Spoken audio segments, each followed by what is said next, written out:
നോക്കണം, ആ നായയ്ക്ക് വെള്ളം കുടിപ്പിച്ചതിൻ്റെ പേരിൽ വലിയ തോന്നിവാസം ചെയ്ത് നടന്നിരുന്ന ഒരാണിനോ ഒരു പെണ്ണിനോ അള്ളാഹു സ്വർഗം നൽകിയിട്ടുണ്ടെന്നല്ലേ റസൂലുള്ളാഹി സ്വല്ലല്ലാഹു അലൈഹി വസല്ലം തങ്ങൾ പറഞ്ഞത്.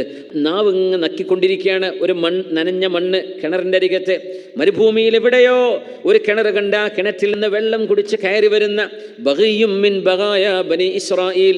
ഹദീസിൽ രണ്ട് രീതിയിൽ വന്നിട്ടുണ്ട്. ഒന്നൊരു പെണ്ണാണെന്ന് വന്നിട്ടുണ്ട്, അതല്ല ആണാണെന്നും വന്നിട്ടുണ്ട്. ഏതായിരുന്നാലും വ്യഭിചാരിണിയായിരുന്ന ഒരു പെണ്ണ് ആ നാവ് കൊണ്ട് മണ്ണ് കപ്പുന്നത് കണ്ടപ്പോൾ ആ പെണ്ണ് ചിന്തിച്ചു, ഞാൻ അനുഭവിച്ച ദാഹം ഈ നായ അനുഭവിക്കുന്നുണ്ടല്ലോ.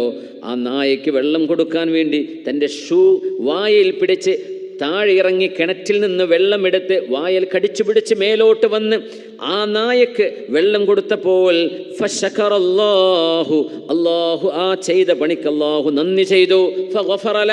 അവർക്ക് അല്ലാഹു പുറത്തു കൊടുത്തു. ഖാലൂ യാ റസൂലല്ലാഹ്, അവർ പറഞ്ഞു, അല്ലാഹുവിൻ്റെ റസൂലേ, വ ഇന്ന ലനാ ഫിൽ ബഹാഇമി അജ്റാ, ജന്തുക്കൾക്ക് വെള്ളം കൊടുത്താൽ ഞങ്ങൾക്ക് കൂലി ലഭിക്കുമോ? അവർ ചോദിക്കാൻ, ഇസ്ലാമിൻ്റെ ആദ്യകാലമാണ്, കാര്യങ്ങൾ അറിയാൻ വേണ്ടി ചോദിച്ചു, നബിയെ, ജീവികൾക്ക് വെള്ളം കൊടുത്താൽ ഞങ്ങൾക്ക് കൂലിയുണ്ടോ? ഫഖാല ഫീ കുല്ലി ദാതി കബിദിൻ റത്ബത്തിൻ അജ്റുൻ, നനവുള്ള കരൾ ഏത് ജീവിക്കുണ്ടോ എന്ന് പറഞ്ഞാൽ ജീവനുള്ള ഏതൊന്നിനും, ഏത് ജന്തുക്കൾക്കും ഏത് ജീവികൾക്കും. പക്ഷികൾക്ക് വെള്ളം കൊടുക്കുന്നവരുണ്ട്. ധാന്യമണികൾ 1 കിലോ 2 കിലോ വാങ്ങിയിട്ട് 100 കണക്കിന് പ്രാവുകൾക്ക് തിന്നാൻ കൊടുക്കുന്നവരുണ്ട്. അവരൊക്കെ കണ്ടെത്തുന്ന ആനന്ദം വലുതാണ്. സ്റ്റാൻഡേർഡായി കിടക്കുന്ന പൂച്ചകളുണ്ടാകും, നായകളുണ്ടാകും റോഡ് സൈഡിലൂടെ, അവകൾക്ക് ഭക്ഷണം വാങ്ങിച്ചു കൊടുക്കുന്നവർ, അതിലൊരു ആനന്ദം കണ്ടെത്തുന്നവരുണ്ട്. ഈ ആനന്ദം മുഅ്മിനായ മനുഷ്യനെ സംബന്ധിച്ചിടത്തോളം അല്ലാഹു സുബ്ഹാനഹു വ തആല തെറ്റുകൾ പുറത്തു തരാൻ കാരണമാണ്. ഒരു ജന്തുവിന് പക്ഷികൾക്ക് വെള്ളം വെച്ചു കൊടുക്കുക, ധാന്യമണികൾ എറിഞ്ഞു കൊടുക്കുക, വേസ്റ്റായി പോകുന്ന ഭക്ഷണം നമ്മൾ വേസ്റ്റ് കൊട്ടയിൽ കൊണ്ടുപോയി ഇടുന്നതിന് മുമ്പ് എങ്ങാനും വല്ല ജന്തുക്കൾക്കും തിന്നാൻ കഴിയുമോ എന്ന് നോക്കുക. ജന്തുക്കൾക്ക് കൊടുക്കുക ഭക്ഷണം, വെറുതെ കളയാതിരിക്കുക.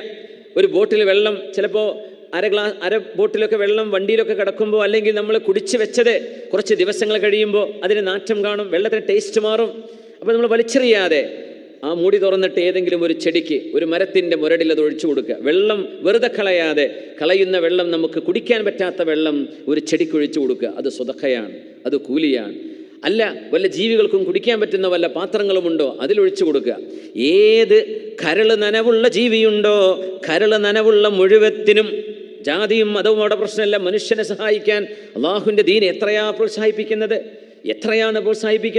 നമ്മളൊക്കെ ചെയ്തുകൊണ്ടിരിക്കുന്ന ഒരുപാട് ജീവകാരുണ്യ പ്രവർത്തനങ്ങൾക്കൊക്കെ അള്ളാഹു എങ്ങാനും അത് കബൂലാക്കി കഴിഞ്ഞാൽ അതിന് ലഭിക്കാവുന്ന